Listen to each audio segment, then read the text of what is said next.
پھر ایک دن وہ بھی آیا جب اس عورت نے اس اللہ والے نیک نوجوان کو کسی کام کے بہانے سے اپنے گھر میں بلوا لیا۔ وہ نوجوان جیسے ہی اس گھر میں داخل ہوا، اس عورت نے دروازہ بند کر دیا اور اس سے بدکاری کی دعوت دی۔ لیکن وہ نوجوان متقی تھا، اسے معلوم تھا کہ میرا اللہ مجھے یہاں بھی دیکھ رہا ہے اور میرا ہر چھوٹا بڑا گناہ لکھا جائے گا اور مجھے اس کا حساب دینا پڑے گا۔ سو اس نے اس بدکار عورت کی دعوت کو ٹھکرا دیا۔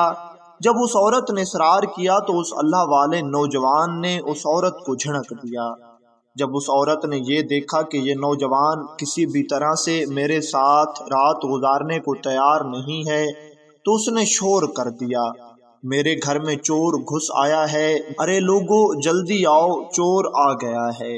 وہ لوگ جو اس عورت کے ساتھ بدکاری کرتے تھے، وہ لوگ اس عورت کی ایک آواز پر لبیک کہتے ہوئے اس کے گھر میں جمع ہو گئے اور بغیر کچھ سوچے سمجھے انہوں نے اس نوجوان کو خوب مارا، اسے بری بری باتیں سنائیں، لیکن اس نوجوان نے کسی کو کچھ بھی نہیں کہا، نہ کسی کے حق میں بد دعا کی، بلکہ خاموشی سے سر جھکائے اللہ کا شکر ادا کرتے ہوئے وہاں سے چلا گیا۔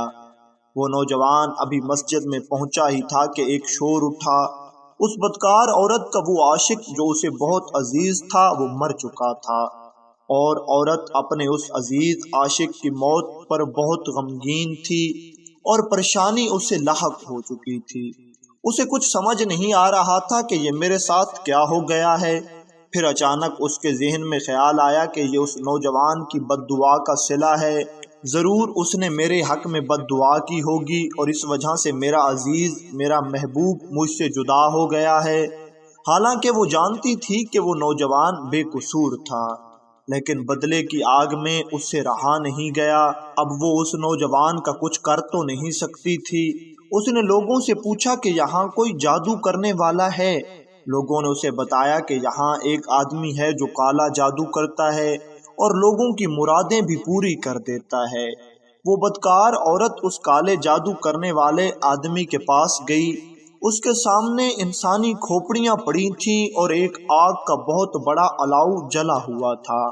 اس بدکار عورت نے جا کر اس جادوگر کو ساری بات بتا دی اور کہنے لگی کہ میں چاہتی ہوں تم اپنے عمل سے اس نوجوان کو کوئی جانور بنا دو تاکہ وہ میرے دروازے پر بیٹھا رہے۔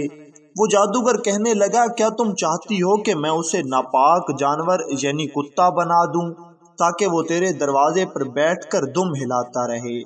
اس عورت نے کہا ہاں، میں اسے بدلہ لینا چاہتی ہوں اور میں بالکل یہی چاہتی ہوں۔ وہ جادوگر مسلسل 3 روز تک عمل کرتا رہا، اپنے کالے جادو کے منتر پڑھتا رہا، لیکن کچھ فائدہ نہ ہوا۔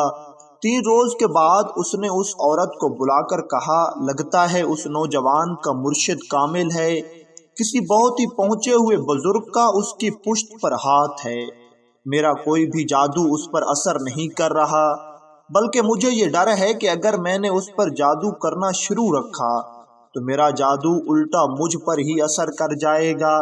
اس میں کوئی شک نہیں کہ اس کا شیخ، اس کا پیر اور اس کا نگہبان بڑی طاقتوں کا مالک ہے۔